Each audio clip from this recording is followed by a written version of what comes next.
Tagad mēs aptaujāsim Dagdas vidusskolas direktori. Cik gadu jūsu skolai? Skola ir uzbūvēta 1977. gadā. Tad cik gadu mēs izskaitļosim kopā? Cik bērnu mācās jūsu skolā? Mūsu skolā mācās 430 skolēnu. Kādam jābūt ideālam skolēnam? Ideāls skolēns ir tas, kurš grib mācīties, pats ļoti daudz uzzināt un kurš aktīvi darbojas gan skolas labā, gan novada labā, gan arī savā labā. Vai jūsu skolā ir ideāli skolēni, un ja ir, tad cik tādu? Mums ir ļoti daudz ideālu skolēnu. Es domāju, ka jūs arī kā skolēni paši jūtat, ka ir daudz ideālu skolēnu. Nu, ja ir ideāli skolēni, tā nozīmē, ka noteikti ir arī ideāli vecāki. Jūsu viedoklis, kādi ir tie ideālie vecāki? Protams, ka ir arī tie ideālie vecāki, bet to zina paši skolēni tikai vislabāk. Jo es domāju, ka gandrīz katram bērnam, ja viņš tā labi padomās, viņš domās, ka mani vecāki ir paši labākie, paši ideālākie. Bet mums, kā skolotājiem, šķiet, ka ļoti labi ir tie vecāki, kuri interesējas par savu bērnu, palīdz viņam, bet arī respektē viņa viedokli. Mēs zinām, ka Dagdas vidusskolā strādā ļoti labi pasniedzēji. Īsumā pastāstiet par viņu īpašībām. Dagdas vidusskolā strādā 45 ļoti labi skolotāji. Jo tā kā jūs teicāt, ja ir ideāli skolēni un ideāli vecāki, tad ir arī ideāli skolotāji. Bet, protams, ja runāt nopietni, tad diez vai mēs varam būt tie ideālie, jo katram cilvēkam ir savi gan plusi, gan mīnusi. Mūsu skolā vienkārši strādā daudz labu skolotāju, jo viņi paši ir beiguši Dagdas vidusskolu, ļoti daudzi skolotāji. Un, protams, ka katrs skolotājs cenšas sniegt zināšanas saviem skolēniem, lai tie skolēni, kas mācās Dagdas vidusskolā, kļūst par tiem ideālajiem skolēniem. Paldies par interviju! Lai mēs labāk saprastu to, kas mums jādara, lai kļūtu par labākiem skolēniem, mēs aptaujāsim vienu no skolotājiem. Mēs veicam aptauju, lai uzzinātu, kāds ir ideāls skolēns. Ko jūs domājat par šo jautājumu? Tāds skolēns, kurš grib mācīties, kurš cenšas sasniegt savu iecerēto mērķi un atbalsta stundā norituši. Ideālam skolēnam nav jābūt klusam un mierīgam. Viņam jāprot runāt, jāprot izteikties ar labiem pieklājīgiem vārdiem, būt pieklājīgam pret klases biedriem, pret skolotājiem un citiem pieaugušiem cilvēkiem. Aizstāvēt savu viedokli, pat ja tas nesakrīt ar citu viedokli, pat ar skolotāju viedokli. Zinošam un zināšanas iegūt ne tikai skolā stundā, bet arī pašmācības ceļā. Ko jūs domājat par ideāliem vecākiem? Kādiem viņiem ir jābūt? Vecāks, kas saprot savu bērnu, kurš cenšas būt blakus, kurš atbalsta.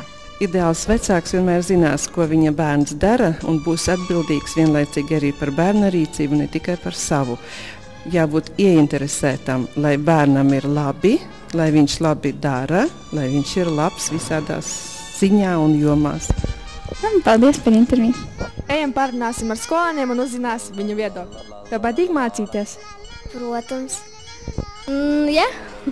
Un kāpēc jā vai ne?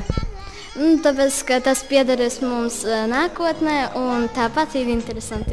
Un kāds ir tavs mīļākais priekšmets?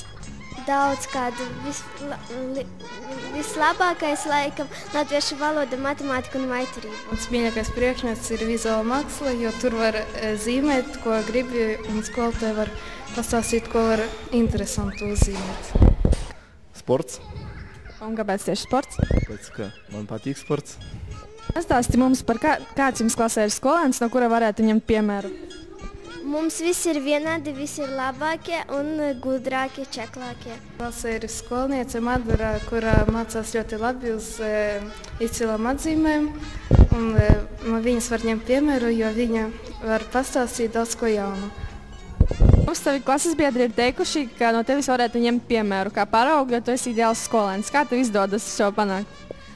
Man izdodas to panākt, tāpēc, ka es pirms kontroldarbiem, piemēram, daudz grāmatas lasu, daudz visu atkārtoju un arī mācos labi. Kāds ir tavs viedoklis par to, kādam jābūt ideālam skolēnam? Nu, labi jāmācās, ko vēl. Mājas darbus jāpild un viss. Udram. Lai viņš labi mācītos un zinātu, kā jārunā ar skolotāju. Kā tu domā, kādam jābūt skolotājam? Skolotājiem kāds, kuram, piemēram, mums ir visi labākie, tur palīdz mums sirsnīgi, un mēs domāju, visiem tādiem jābūt, kā mums ejiem. Labsirdīgam vai arī joko dažreiz, tāpat kā mūsu skolotāji. Jautram. Kur var saklausīt skolēnus, ja kaut kāda ir nepatīkama situācija. Tas, kurš var ļoti labi paskaidrot, kontaktēties ar skolēniem. Skolotājiem mazāk mājas darbus jāizdod, labi jāpaskaidro stundās. Ideālam skolotājiem ir jābūt saprotošam, ka viņš vienmēr visu rūpīgi paskaidro un arī, ja bērns ir pelnījis, tad tiešām vajag, piemēram, sarāt.